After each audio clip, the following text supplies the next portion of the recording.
Hello and welcome to Edgware, a place that you're familiar with, and over here, the Railway Hotel. My name's Mark Amies. It's an opportunity to talk about this wonderful building which has been left to neglect for rather a long time, too long. And it was built in about 1930 for Truman Hanbury Buxton, a big brewer group. The architect was A.E. Sewell. What you've got here is a Tudor Beetham, as it's called, so that's mixed Tudor Elizabethan. It's faux, it's not real, obviously, it wasn't built in the medieval times. It's called the Railway Hotel for a good reason, because a little bit further on is where the original overground railway was before the underground railway that was built further down there in the 1920s.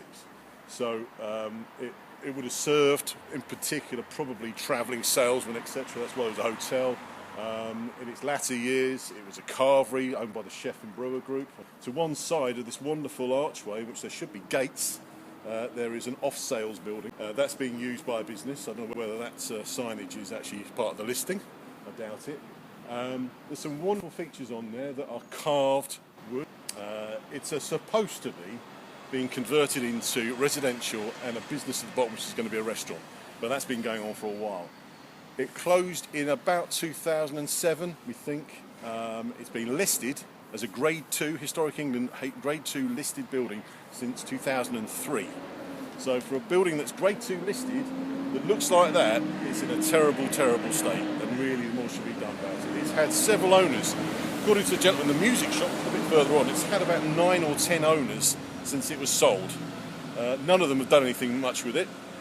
We guess perhaps because they had plans to either knock it down or do something horrendous at the back. Its current owner, I think, purchased it in early 2018. Work started around about late September to do some work on it. All that seems to have happened so far is some whitewashing of the white areas and some black painting on the black areas to make it look new. But I've seen some runoff of whitewash on there, which doesn't convince me it's been done very well. They've also painted over the rather nice sundial, which should be pewter finish.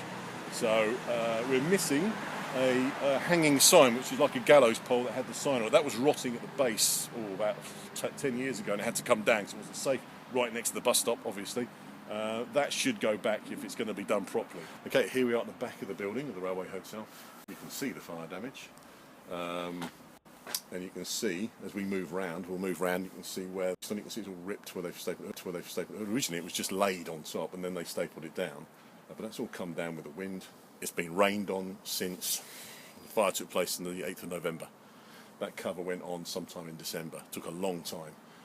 They put scaffolding up, but that's all they seem to have done. There's no reparation work going on at all that I can see. So it's pretty shoddy. And as we walk round, you'll see that it does look as bad as it is. Broken windows, shocking. So I'm terribly sorry to report this to you, but it's been like this for quite a while, and Historic England really need to get down here and start kicking some backsides if they can. So we're already concerned about this, as you would have seen on various Twitter feeds, etc. Barnet Eye in particular, and mine, under the Superfast 72 thing.